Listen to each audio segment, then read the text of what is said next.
So we are back and we are sitting with one of my most favourite of all humans. Oh my gosh, me? It's actually like all of us. me. Three of your favourite humans. Plot twist, it actually is Hollie Jordanna Levin, aka Jords or Geordie. Yes. I don't call you Jordanna anymore because it makes you feel like you're in trouble. Yeah, or I'm at school. You know, full I names. get it. Okay, so we will not call you that. I'm a nickname girl for sure. Yeah. Call me nicknames. J Money, you know. I like J Money. J-Lo. J-Lo. Little J, I get as well. She's I mean, J-Lo, I get J-Lo a lot. I like J-Lo. You know, Let's stick with J-Lo. Whatever. There's like vibes. Yeah. So J-Lo. Thank you so much.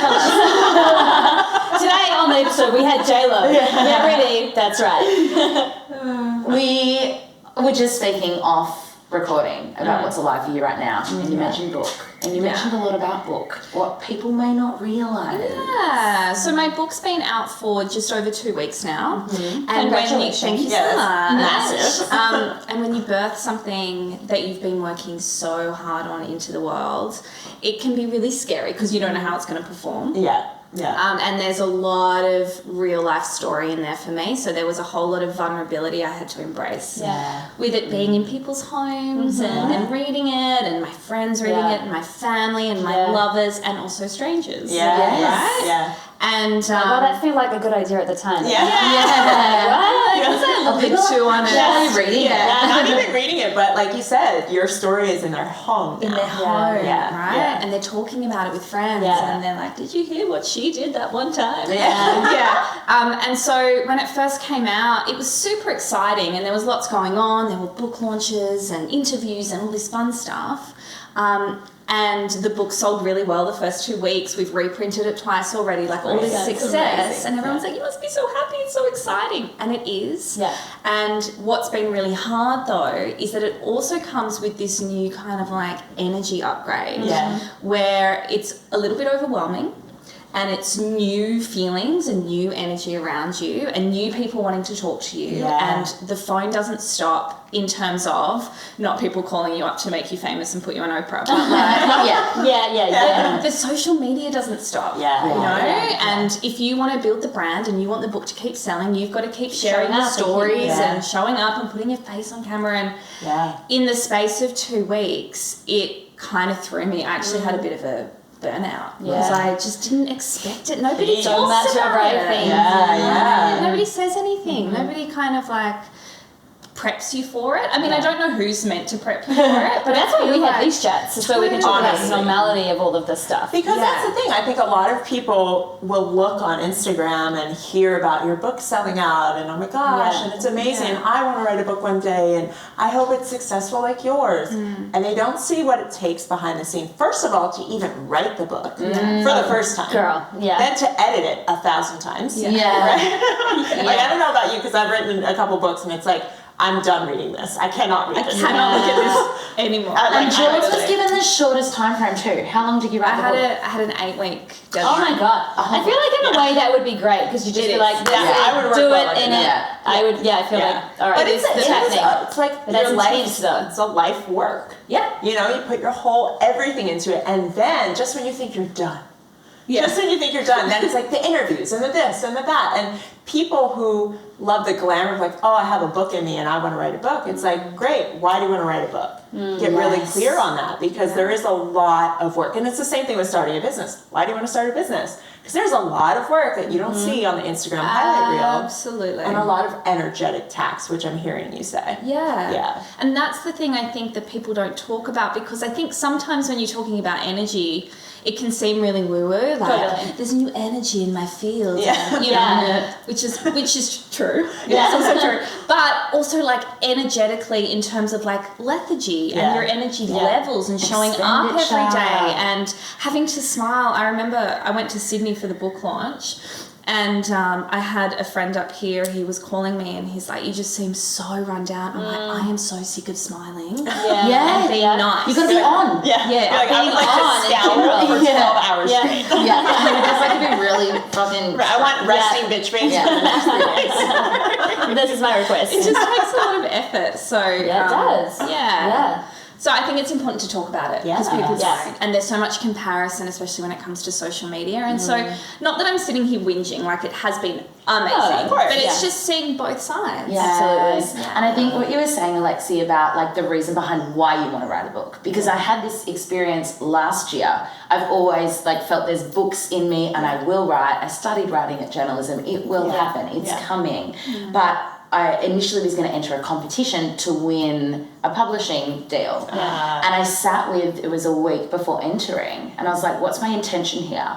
And it wasn't about the book at all. It was to win a fucking competition. It was totally fueled by ego. And then it came up again where I got very, very close to a deal, and then it just didn't happen. And I was like, why am I so destroyed by this? It's like, because my ego is tied up in Hollie the author, Hollie the bestseller. And it's like, no, hang on a second. You can absolutely, by all means, want to write a book, but coming from that aligned place, which, George, you've done. Like, it was totally, for you, it wasn't about, yes, part of it is being the author, but it was that this book wanted to be birthed. It was the message, and I was very clear on that when I was setting the intention around it, because for so long the intention was, I'm going to be published by this publishing company, and it's going to be called this, and it'll be out on this date, and it'll take me this long to write.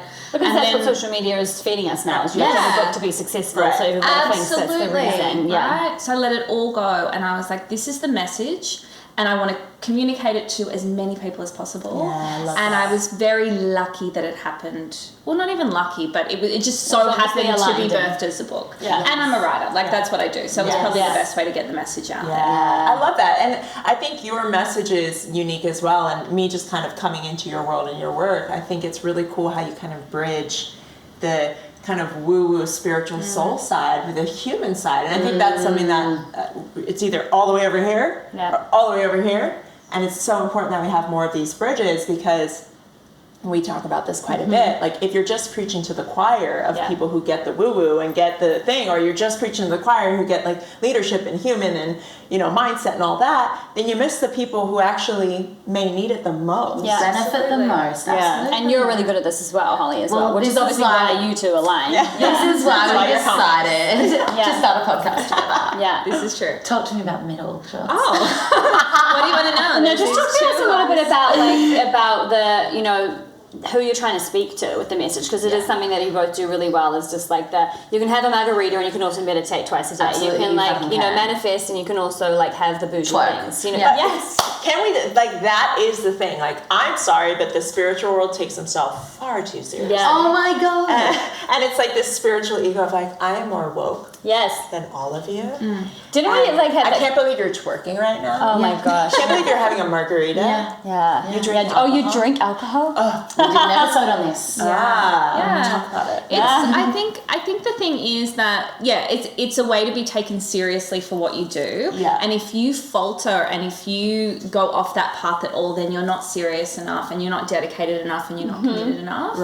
But I love the afternoon margarita. So putting it out there. We should have margaritas right now. We should. I think that what happens is that if you can't take the spiritual lesson and apply it practically, then what's the point of the lesson, right? You're just learning it. You're not applying it at all. Can you elaborate a little bit about what you mean by that? Yeah, so I think that Hollie and I talk about this all the time. I think that many bookshelves in many homes are full of spiritual self-help and personal development books. And people read them and they get to the end and they're like, yep, totally understand that concept. Great book. And then they don't get to the end. And don't do anything about it. And then their life never changes. Absolutely. And I think that's the biggest misconception, is that you can read a book or listen to a podcast and, like, yes, of course you can get like hints of it. But I don't know about you ladies, but there are so many concepts I understood intellectually, but have not or did not embody until I was forced to be with life and actually go, right, what do I need to actually do? What do I need to pull on? What tools, what resources, what mindsets, what strategies? And then that's how I learned. It's like you have to be with life to learn. And that is the work. That's the spiritual work. That's it. And that piece on integration. And this works when you're working with a coach or with doing a program or doing a course. It's like and let's be real, like this work that we do in personal development and spiritual work, it's fucking addictive because we love feels it. amazing. It feels great to be the best version of yourself. It's Yeah. amazing. But making sure we take those moments in between to integrate the lessons and the learnings, not going from one thing to the next to the next. Well, because then otherwise it becomes another drug. It becomes another distraction where it's just like, well, if I do more work, then I'll get better and I'll get there versus going, okay, I'm already here, but now how do I integrate this and expand and become a better version of me, the most truest version of me. Yeah, because the reality is that there's always going to be more ways we can get better, more progress we can make, more places we could dive, you know, and so it's like, so we can still do that and exist and enjoy life now because there's always going to be work. So you don't want to put everything off being like, again, it's this one day conversation. Like one day when I'm fully healed and all of my trauma is gone, then I can write a book. Well, and that's the thing that I find so interesting with a lot of people in our communities that are like, oh, I really want to be in a relationship, but I have to fix all my things first. And it's which like, I was in that for a while. Yeah, and it's like, girl, there's no better place to work on all your shit. Right. Relationship. Like all of it would be like, nope. Yeah. No, here's another mirror. Here's another mirror. Yeah, totally. And it's way easier for me to be woke and like aligned and like in my intentions when I don't have somebody in my intimate space calling me on the shit. Yeah. Right? Absolutely. And I think a lot of times a lot of spiritual people kind of separate themselves from others that aren't as spiritual. Kind of put ourselves on a higher platform. Almost as a way to like not challenge this new identity of the spiritual person. Yeah, but it's not a true test, is it? It's not. And that's what Hollie and I are trying to encourage with the show. It's like, don't get rid of all your friends Yes. that aren't listening to Eckhart Tolle on Oprah's podcast because they're the people that are going to keep you grounded and they're the real world. Yeah. You know, and you need to be able to integrate yourself into the real world. Yeah, and that is huge because a lot of people, and I call this like the monk in Midtown. It's like it's easy to go off to a mountain and be a monk in a monastery where there is no life challenge that is like traffic and emails and technology. But have that monk in Midtown, and can he still be grounded? Can she still be in her peace and her presence? That is the test. Yeah, absolutely. I love that. And I think it's also important to like be discerning and cultivate, you know, your environment and your community and things like that as well to support that up-leveling. So it's like, you know, if there's people in your life that are totally like not aligned to you and not empowering you, then I think that that's something that's a part of a conversation as well. You know? Absolutely. Well, this is where my relationship was last year, and I've spoken about it a little bit at the time where I got on my high horse because I was in the work and I was this I really need you to develop faster. And, like, become more spiritual. Honestly, that was the energy. That was it. I was like, babe, I'm very inspiring and you're not. Literally. I'm awesome. I have people tell me all the time I change their lives, and what do you do? I cannot. I know we're laughing about it, but I get it. I've been there. Energy, and I look back at it now, and It's like I am so sorry. So much guilt. I'm shifting it still because I'm like, I cannot believe like he is the most woke person. Yeah. He would never describe himself as woke. Yeah. Doesn't probably doesn't even know what that really fucking means. Yes. And I love him because he is that foundation and grounding. And it's like I do see that in this space that we're in, there is so much comparison. Yeah. And we know we're doing it. We know it's there. Yeah. It's rife. It's, you know, it's hard to avoid when we're scrolling. Yeah. But just recognizing that it doesn't have to look that way. Yeah. You can enjoy, like I think it was you yesterday where you're like, yeah, sorry about it, but I do watch reality TV, and it's like, don't apologize. It's fine. Like if that's what you need to kind of switch off from the craziness of the work we're doing.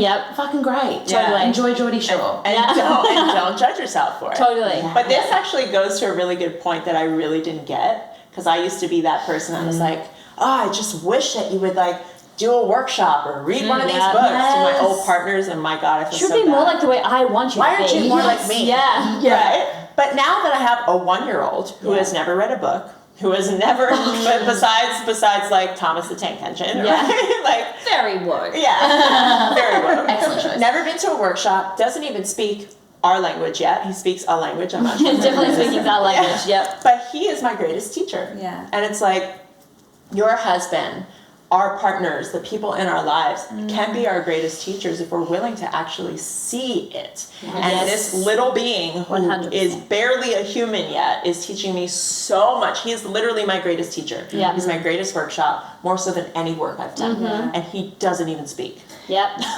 And I want to even go like a little deeper with that, because we've got our 2 single gals over here.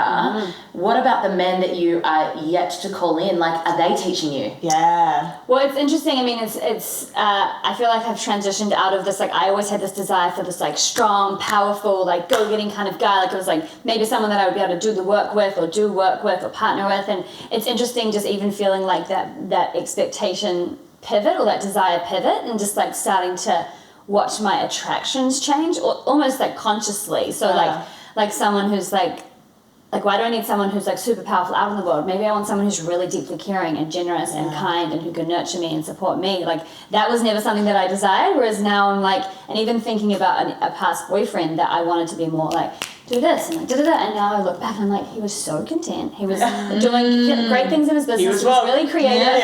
He was like, it was all of these awesome things. Yeah. And I still had this thing of like, it needs to be bigger and da-da-da. Yeah. And it's like interesting just feeling that shift, and then like, wow, actually, what a great. He was so there. Yeah. So just, I'm definitely experiencing myself shifting in terms of what I want out of that person. So interesting. Yeah. I love that. What about you? I've got a bit of a different perspective, because I actually have always wanted the opposite to me. So any guy that's even slightly spiritual or woke, I just feel really turned off by him. And so why? I don't know. It was like too much? No, I think it was a little bit of an ego thing. Like, I'm the spiritual one here. That's my world. Don't come into my world. So I always went like super practical and super reliable and very like good with their hands. I was going to say handsy, but that's probably not the right thing to say. But that's also handsy. Not a thing. Yeah. So I still find that very attractive. But what my lesson is to open up to the woke and conscious man who's willing to explore this stuff with me and be okay with that. Yeah, and not be turned off. That's exciting. Yeah, it is. Yeah. And the more I open up to it, the more they come in. Right? Yeah. George makes a really good point. We spoke about this on one of our episodes around, like writing the list and calling in your man. Yeah. George, tell us your perspective on this. So I think it is a manifestation nightmare to write down a list of things that you want in a man. Mm-hmm. Yeah. Because I think what happens is you create a frequency around this list of traits, and it does attract that, but you don't know if that is in your highest interest, right? Right, it's like putting your order in, but it's like... you've got no idea. So what I encourage people to do is decide how you want to feel in a loving relationship and get super clear on what that feels like for you. Know what that looks like, not how he's going to make you feel, but how you're going to feel not who he is in and that what he space. does. I love that, because I feel like so many people get so attached to this idea of what it looks like. Yeah. Yes. And they miss somebody who could be perfectly aligned. And my husband is he's a great example of that. He did not look like a lot of what I usually dated in terms of how he dressed and like how he spoke and just his mannerisms, just all the things. It was kind of like, really, universe? Like, this guy? And I had to sit with it for a month. Like, we hung out every single day for a month without ever like just friends. Yeah. Because I was so uncertain. You're like, I'm just not. Because it was like, yes, but really? Yeah. Plot twist. Was not expecting this.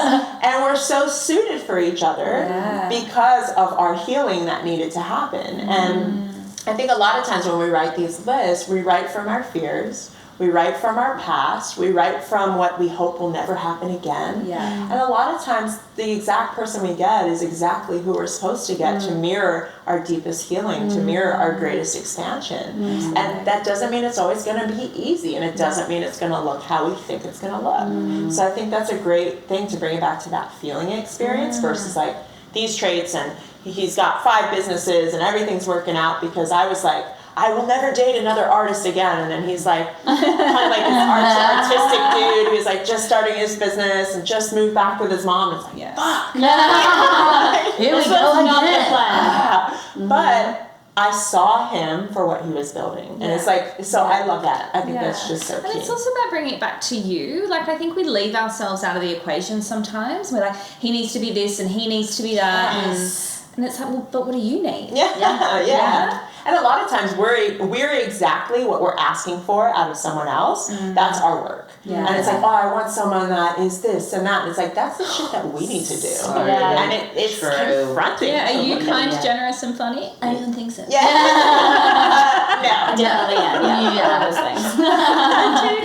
I mean, I remember doing some, like something that was quite powerful for me in this was just actually like consciously retrain what I found attractive. Like this was through like so our friend Susanna, you know, Fiona, and this book called Deeper Dating, but it was about like attractions of inspiration and attractions of deprivation. And it's big on this. It's like, you know, the chemistry and the like the really hot guys and like the stuff that we feel like we need, and actually retraining myself to find the things that are actually inspiring and fulfilling for me to be attractive. Like that was actually interesting to sort of, it's even like this doctor today, I was like, if I walked past the street, I wouldn't, I mean, he was like a giant, which is kind of hot, but like, but like I wouldn't have necessarily been like, whew, but like his energy and his kindness and his like wit, and it's just retraining ourselves also to be attracted to the things that are actually fundamentally important. But talk about that, because you mentioned the deprivation, and I don't think a lot of people really get what that means. And you mentioned like the chemistry and the fireworks. Go into that, because that is so important. Yeah, and I mean, I can't speak to it deeply because it's sort of something that I learned, but it's more just as a society, you know, we're trained into thinking like there needs to be that chemistry and like as the primal attraction of, you know, finding people hot and wanting those kinds of more superficial things as like really fundamentally important, really, and it's triggering these wounds of like, you know, the emotionally unavailable person, that kind of thing that's triggering the deprivation that we have, and then we're wanting more of it because we're not really getting it, and then there's like all these available guys that maybe aren't like the instant or woman, whatever, it's both ways, but it's that inspiration and actually learning to find that really attractive in people, the stability, the kind one, the generous one, which might not be the first person that you just want to friggin' rip their clothes off, but it's just like retraining that kind of muscle, because we live in a world where we inherit all of these things where it's like, oh, I need to have a hot boyfriend for me to feel good about myself. Like that's something that I thought, like I wanted a hot guy because that's going to mean something about me, or if he's not attractive, that means less about me. So it's an interesting play of actually like how comfortable can I be, and then what do I want to attract from there. And that's the thing, like we say we want the long sustainable relationship, but really what that requires is finding those qualities and traits that inspire us and call us forward, and that we can lean into and rely on. And I think those aren't as sexy, aren't as glamorous sometimes. They're not the first things you're looking for. Yeah, not at first, and then over time you're like, wow, this is a great thing about you. Because it looks, you know, gonna fade or whatever it is, right? Yeah, well, unless they're Trent and they get better with age. And it's like, shut up. I think Preston gets better with age too. I will say that. I love that. Yeah, I will say that. You become more attractive anyway because you start to love them more. Of course. Yeah. You asked a really interesting question on your stories a few weeks ago around making the first move as a woman. Oh, yes. Can we have that chat? Yeah, totally. Well, we were basically just having a conversation, my girlfriend and I, and we were just having a conversation all about this, about the roles of masculine and feminine and how it's become confusing. So it's like, how does that play out in relationships and dating in terms of, should the woman make a first move? She likes a guy, or if she's talking to a guy, should she ask him, where is this going? Does a guy want that? Does a guy think that's attractive? Does a guy think that's a turn off? It's just like, it's so many things that it's like, should you go after what you want because we're strong, independent women? Or is that ultimately going to be depolarizing to a guy? It's like, oh my God. Yeah, it's a lot. So what do you feel about we're not dating. Because we're vicariously Yes, I love living vicariously through my single friends. Do you want me to take it? Okay, so I've been navigating this a lot lately. Cool.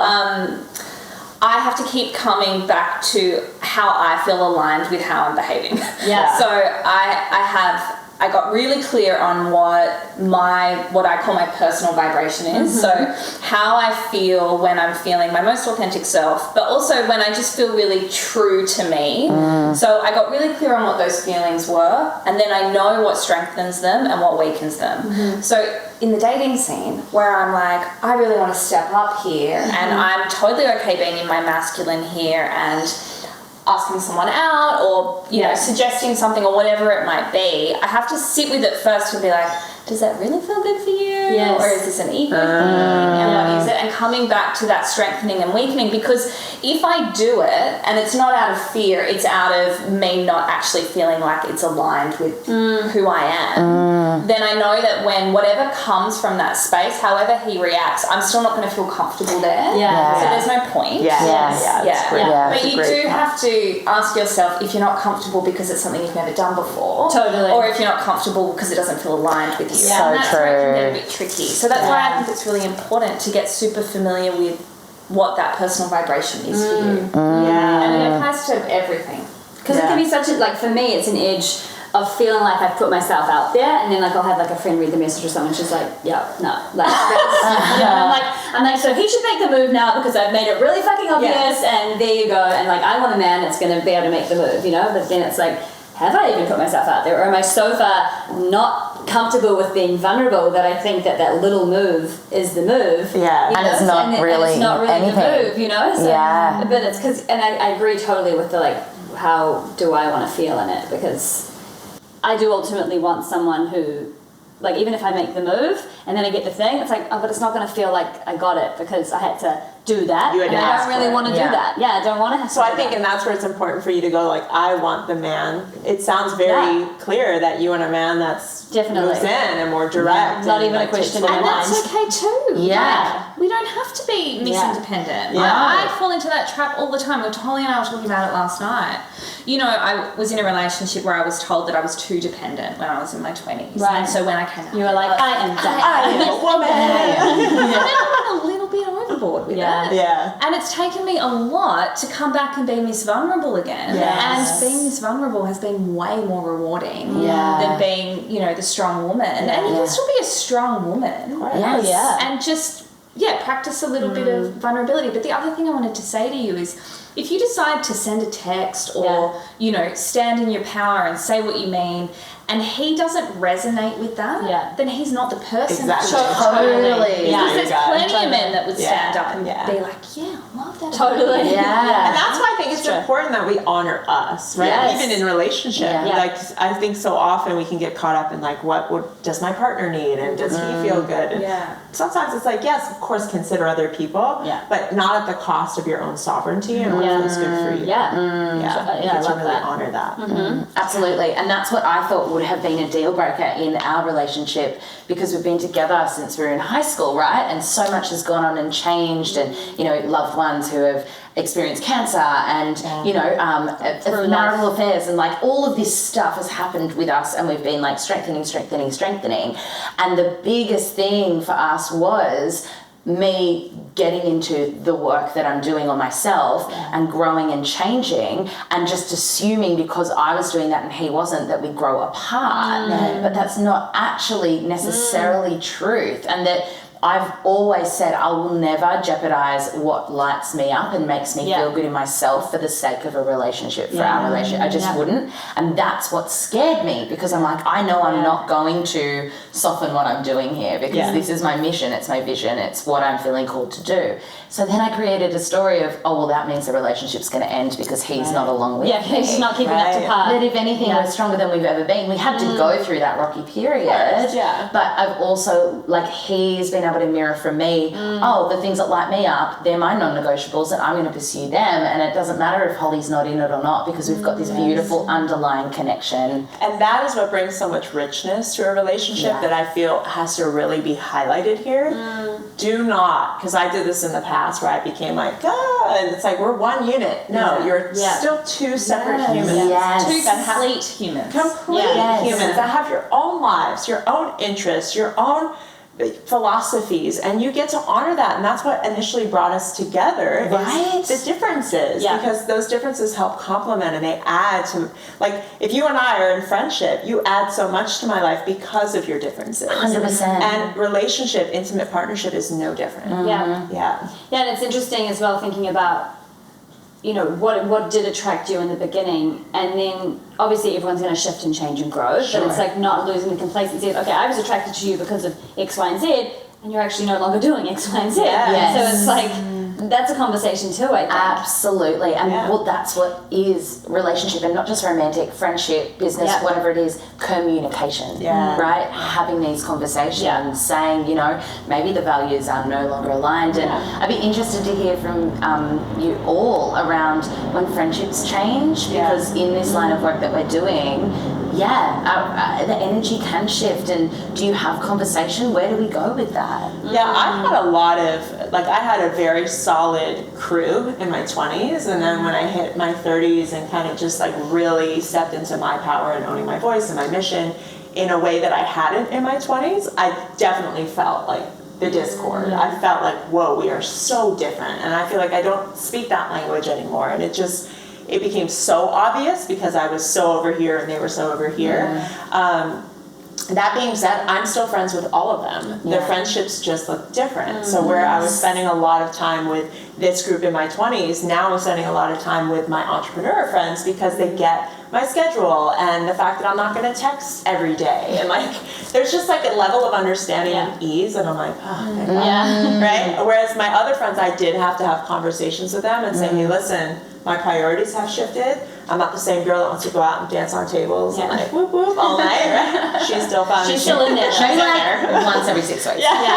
She's in there. She comes out to play. She does. But I had to let them know, this is just a different world I'm stepping into. And then it happened again with having a child and recognizing my priorities are different again. Yeah. You know, where it's I'm not going to be able to go to all the functions and all the masterminds anymore with all my business friends. Yeah. Because I have a child. Yeah. You know, so it's just having those conversations and setting the expectations, I think are really lovely. I think what trips people up though is that it's like they almost lose a sense of who they are when their friendships change. Yeah. And so when their identity shifts, or when they become a mom, or they're in a new relationship, and then having to explain, they feel like maybe they have to explain that to their friends, or why aren't I connecting with my friends anymore? Yeah. So really, I think you explained it really well, really having an understanding of, well, you're not connecting with them because this and this and this has shifted. And so there's new frequencies around you. Yeah. And you're just not aligning, and that's okay. It's okay. And that's the big thing. It's people go, oh, what's wrong with me? Or are you mad at me? It's no, we're just growing. Yes. We are human beings and we are growing. And that happens in our intimate partnerships as well, where we go through seasons. And we have to honor the season we're in. And I think a lot of us want summer all the time. It's gotta be summer. I love summer. I love the sun. I love, But fall and winter have their blessings, as do spring. So we really get to honor that. Yeah. I think as well, because a lot of time I experience with people is with friendships and changing relationships and things like that is it can be scary, obviously, because things are moving, but it's also the fear, I find sometimes, that the fear that they're not going to find their people, because a lot of people are isolated, alone. They're starting on this new journey, and they're I'm the only person in my friends that is doing this. Where's my tribe? And I think that then they kind of hang on to this thing. They feel like an outsider because they don't know where to find these relationships. So maybe we can speak to, or you can speak to how some of that transitioned for you, finding these new up-leveling relationships, because I think that's a hard thing for a lot of people to then actually attract and manifest and connect to these different. Because when you're starting a business or you're entering an entirely new world, you're entering an entirely new world. Right. You don't know, and you don't have any connection in there. So you look at, especially on social media and things like that, and you look at all these people with all these great friends and these, tribes and things like that, and they're in the middle of Australia or they're in the middle of America, and they're just I don't have this tribe. What would you suggest to some people that want to actually create these amazing relationships with people? I feel, there's some things to say here. I feel. We did a podcast episode on this about 2 weeks ago, and it's there's so many moving parts in it. But for me, it's a recognition of who you are authentically, and really honouring your authenticity and what it is that makes you happy, expansive, juice, what gets your juices flowing, and then honouring that in terms of the events that you take yourself to, the workshops that you attend, getting out of your comfort zone, because it's uncomfortable. There's vulnerability in, calling in new people and really showing up as your full self in front of them in the hope of building connection. Yes. Connection is one of the 5 key components to positive psychology. We want to connect and to be seen and to be liked. And it's that notion of, well, I want to be liked, so I better wear a mask and be this certain type of person, Yeah. and then we're discrediting our authenticity, and we wonder why we haven't got any kind of real connection. Yeah, not attracting the right people because you're not Right. actually 'Cause we're attracting putting your from own our mouth. self out there. They can't see you. Yeah. So that would be the number one for me, is just showing up as authentically as you can, knowing that you're going to feel vulnerable in moments, and that's in the way that you use social media. It's in the events that you go to. It's in going on your own places, striking up conversation when you feel that niggle, even though there's that vulnerability edge. Yeah. I mean, even with each of you, like I feel beautifully connected to each one of you, and there's a level of vulnerability in that, right? Yeah. Because there's different levels of, you know, what we know about one another. Yeah. But it's been beautiful to share space and have these conversations at the same time. And it's almost like I would rather dive in and feel that vulnerability than step back in like introverted, you know, shyness and miss out on what could potentially be a beautiful friendship. Yeah. I also think it changes a lot as you get older, and I think that a lot of people who are trying to find new connections in, say, their 30s are still stuck in like high school mentality where it's like, oh well, you know, there's no one at work that I like, or there's no one in the schoolyard who I want to be friends with, and so they're like, there's just no friends for me. There's no one around. You can align with your authenticity and you can go to the events and you can do all of that, but you also have to be the initiator. If you want friends, go out and ask someone for a coffee. Totally. It's like dating. It's exactly the same. Yeah, I love that. And I grew up in a very small town with what I perceived to be like small mind mentality, and like I was into this stuff really young and always felt like the outsider. And it's because I stayed in my little bubble. Granted, I moved to New York City when I was 17 and all of that, but I stayed in my little bubble and judged the people around me like, oh, they wouldn't get it. They're not into the things I'm into. And now, since I've moved from my small town to New York and now LA, and I'm kind of public with my way of being and what my interests are, people from my hometown are like, oh, I was always into that too. Yeah. Right. He's judging you. I know. Like I'm sitting here judging the people around me or saying, oh, the people in my work. But there are people in every town. I don't care where you are. I don't care if your town has 50 people. Yeah. There's at least one person in that town who is asking bigger questions and having conversations in an area of interest that you may have. But you've got to get uncomfortable. Yeah. You've got to be willing to ask. You've got to be willing to own your voice and what you care about, to step in and go, hey, here's what I like. I'm going to wave the flag. Anybody else here that likes that too? Yes. Great. And then the truth is, online, the world of the internet has changed everything. I was literally just thinking, I was like, so none of us live in the same city. We all met online. Exactly. So and now here we are in person. Right? Yeah. And like I think about all the people that come into my community in Soul School. It's a community I run that have met up around the world. Yeah. And they're like best friends. I think of the people who have come to Bridge, our workshops, and are best friends now because they did a workshop together and they have businesses together. Yeah. It's like, just go out and meet people, travel, have fun. And chase what it is that you love. Like, what is lighting you up? Where are you being pulled to? Because that's where you're going to meet like those kind of people. Especially in dating. Like I think it's hilarious when people are like, there are no men or there are no women. I'm like, well, okay, where are you going? Well, I go to the bars and nobody's into spiritual, because you're at a bar. Yeah. And you don't even want to be there. Right. Yeah. So I hate being in bars. So me going to a bar to find someone is so stupid. Because then that person's going to want to hang out. They're going to want to go to the bar with me. I'm like, I don't like going to bars. Yeah, when I met you were in the bar. Like, I was like, this is what I'm doing. I was like, this is the girl. But it's like, if you want someone who reads books, go to a bookstore. If you want somebody who eats healthy, go to the health food store. Like, go where they are. Yeah. So true. It Go where sounds they so are. simple, but we were even having this chat last night, George, about how there are people who really want to call in someone, but they refuse to date. Yeah. They just don't date. They're actively not dating. Yeah. So you want to meet someone, but you're never leaving the house. Yes. Okay.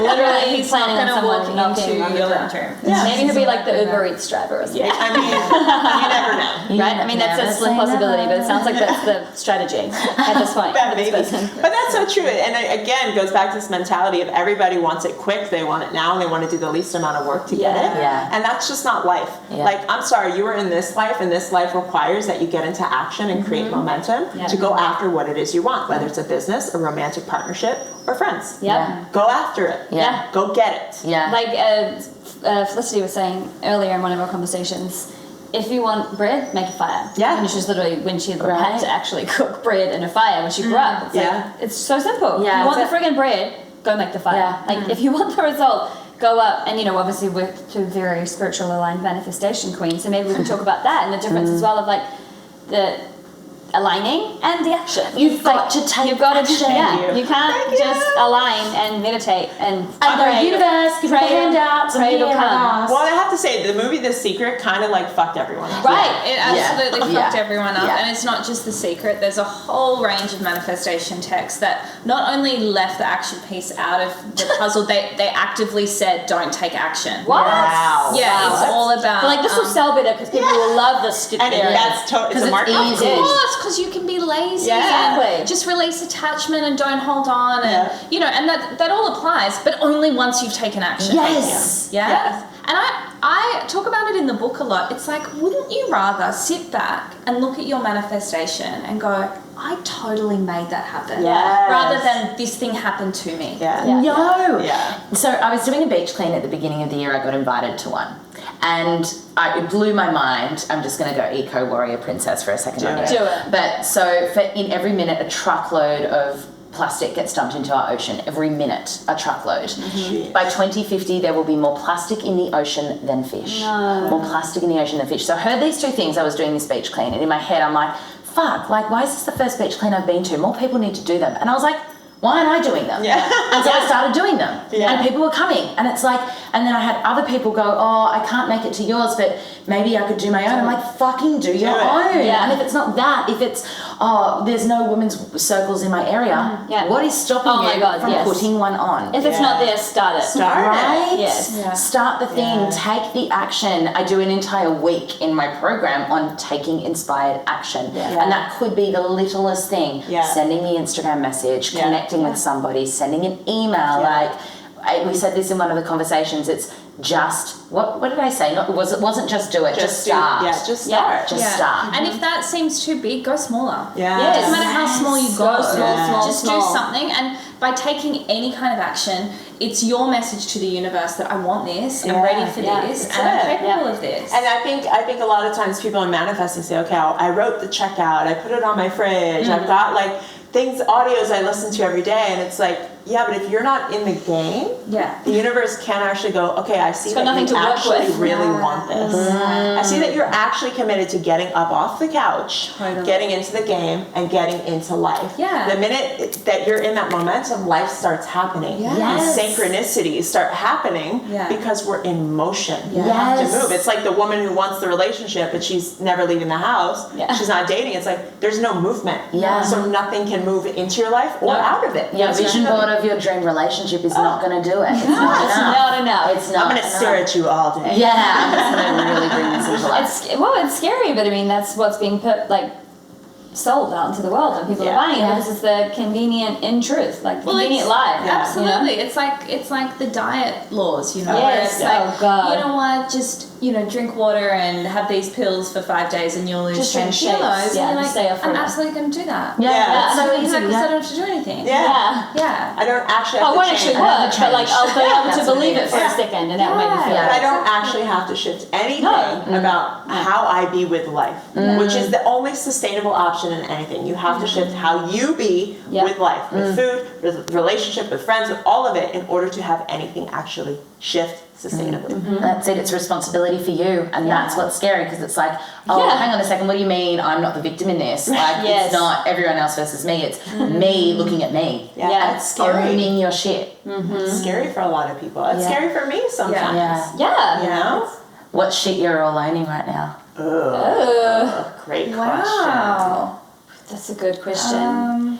What's yours? Mine is my ego. Okay, cool. Big time. What does that mean? So I'm honestly, it sounds ridiculous, but coming to realize the world doesn't revolve around me. No, It's that Leo thing. Leo thing. Ever since I found out that that's the thing, I see it in you all the time. Leos and their attention. I'm like, that's you. It's everything through the lens of how how does everyone love me? And it's like, Hollie, people do not think about you as much as you think they do.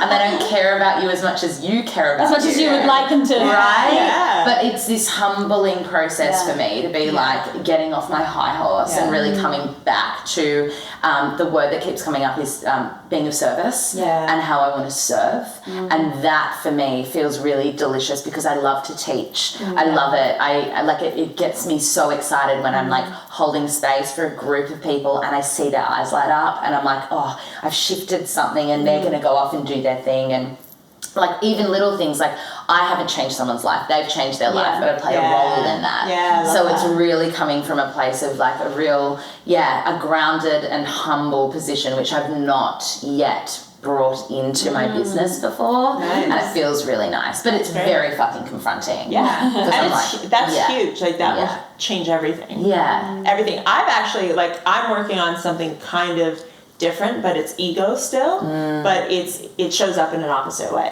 So I grew up with parents that were very gregarious and like in the spotlight and like kind of just like everyone, like they walk into a room, everyone's like, there you are, right? So they took up a lot of space. I have a partner who's very gregarious and takes up a lot of space and is like, walks into a room and people are like, there he is. And so I, of course, attracted my partner to really heal that part of myself where my ego goes, it's not safe. I don't want to take up space. So I have this like false humility of like, no, my voice doesn't matter. It's okay. Like, let me defer.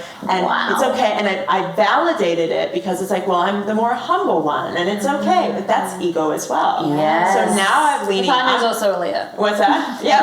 He's also a Leo. He's also a Leo. I get you, girl. But how do I own my voice from such a pure place of service where it's not about me, but it's about I'm just the container and the vessel for something to come through that may or may not be effective for you. And it has nothing to do with me. I'm just the container for it. And recognizing that that container has a responsibility to speak up when I have something to say, where often I would have something to say and I would just shrink. So owning my power while also not making it mean that I'm bad for taking up space, which is an ego conversation because the false humility has served me up to a point and it no longer does. And I just love that point of it's not about me. It's about the vision, the mission, being the vessel. Fucking yes. So think about it. You too. I think for me, I in relationships and friendships and even sometimes with my parents, I feel like I've always been the teacher and it comes a lot through work as well, always teaching, always sharing. And I always say, I'm sick of being the teacher, like, why can't someone just teach me something? And what's really been reflected to me in the last few months with dating and friendships as well and the book coming out is I don't even give space for people to teach me. I find it really hard, and it's ego again, to slip into student. But it's where I want to be. I want to be student. You can be both, for sure. You can be teacher and student. But in order to not be treated as the teacher, I need to be able to slip into student mode and stop acting like the teacher and like I know jumping everything. straight into being all the teacher. time. So that's kind of what I'm working on at the moment. I love that. And just to reflect back to what you said earlier about dating, you said something, I'm like, oh my God, that was me. I legit only used to date guys that were like simple and I recognized that was my ego because then I got to be the inspiring one. I got to be the teacher and I got to be essentially in control of the relationship. But it wears thin. Yes. Because you get bored. And I got so bored so quick, and that was the pattern that kept showing up. So my partner now, my husband, is the first person that's fully inspired me and I've allowed him to teach me. You know, and that's a huge, huge thing. So that's amazing. Thanks. Love it. I mean, there's always so much. I feel like we're always leaning into so many things. I think the biggest thing for me right now is just the amount of transition that I'm in. So just really changing almost everything, like where I'm going to live, what I do for work, like just a deep soul nudge into new territory. But it's also like, what the fuck? Like, I have no idea where I'm going or what it is. I mean, I do. I mean, I have little nudges, but it's very grey and very uncertain. So that brings up a lot of stuff, like who will I be without what I've created? What if I'm going to go backwards? What is this new thing going to be? Am I going to get to where I think I want to go? Like, what the fuck is it even going to be? There's just so much question. So it's just like how much can I lean in, how much can I soften, how much can I trust, and also how much can I just be comfortable with, even if it looks different to what it is now. And again, that's ego, right? Like if I don't become established or I don't become whatever it is, would that be okay? It's just deep exploration, and also letting go of something that works, letting go of an identity that I've built, and letting go of something that I've built in order to welcome in a whole new question. And it's like being willing to do that and walk that space in between. But this is really good, and this I don't even know, but like but this feels good, and so it's very exciting, and it's so exciting. It is, and it's also like scary. Terrifying. It's also like, am I gonna be okay? But that's where trust and faith comes into it, right? Like trusting in yourself, and then of course you can navigate anything that gets thrown at you, and then trusting, and then trusting that you're being fully supported, and like 100%. Having complete faith in that you actually can't make a wrong move. Without that, right now, there's a lot of Eckhart Tolle. There's a lot of like trust, surrender, allowing. But it's like at the end of the day, for me, it's like life is about, like, I would rather chase that and create whatever it is than stay in something that I know no longer actually lights you up. Lights me up. So that's huge. And how often are so many of us doing that in our lives? And it doesn't have to be like our entire business, but in these little areas where we know something's out of alignment, and we've been feeling it for a while, and maybe we've just been like letting that low level suffering kind of stick around, whether it's something in business or something in relationship or even if it's like is this all there is? Maybe this is where I should be, or maybe this is all there is. And even, I mean, yes, and that's the question I think people really get to look at. We get to really lean in, like, what's currently out of alignment for me? You know, and it's going to require a shift, and the shift is scary. And I remember at one point for me, I was living in New York City. I built up my entire life in New York City. Like, I worked for 10 years to like own New York, you know, in a way that for me was like own a place, know all the right people, like have multiple six figures, like have a steady career, have notoriety, all the things. And then I got in meditation one day. I was like, move to LA. You're like, but I've just nailed this. I was like, I am nailing New York. And now, like, and I was not a fan of LA. I was like, I had a story about people in LA and all the things. And I was like, let me just do a little weekend trip. And I took the trip out there, and it was like so clear in my body. I was at Runyon Canyon on a hike, and I was like, I have to be here. And I didn't know why. But I had to leave behind my entire world that I spent over a decade cultivating carefully, designing all my energy, all my effort, my time, my money, investing in it.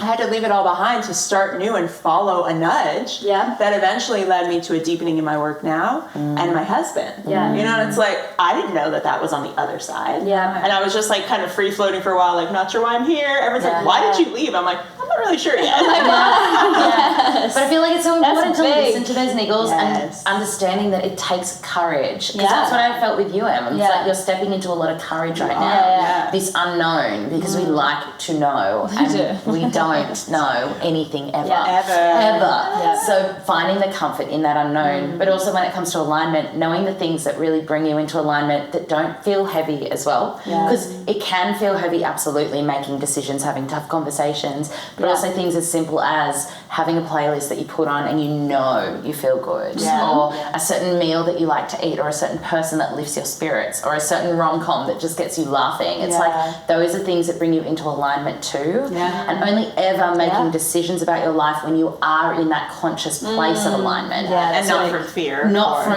fear. So if you're feeling out of alignment, doing the things to get you into alignment before you decide on something. I love that. And I think that actually, when you're in alignment, I don't know about you ladies, but when I'm in alignment, it's so obvious what's out of alignment. When I'm like, I'm like locked in, I'm like, why is that in my life? Or I don't mean to point to you. Right. Why is that in my life? That thing right there, get rid of it. I know. But why is that in my life? Like, that does not even fit. Like, vibrationally, you were talking about that vibration, that frequency. It doesn't even match that frequency. No, and it can be so subtle. People always say to me, what does it feel like to be in alignment? I'm like, well, for me, if I'm in alignment, say I'm in a room full of people, like with you ladies, and I feel in alignment here, I feel intelligent.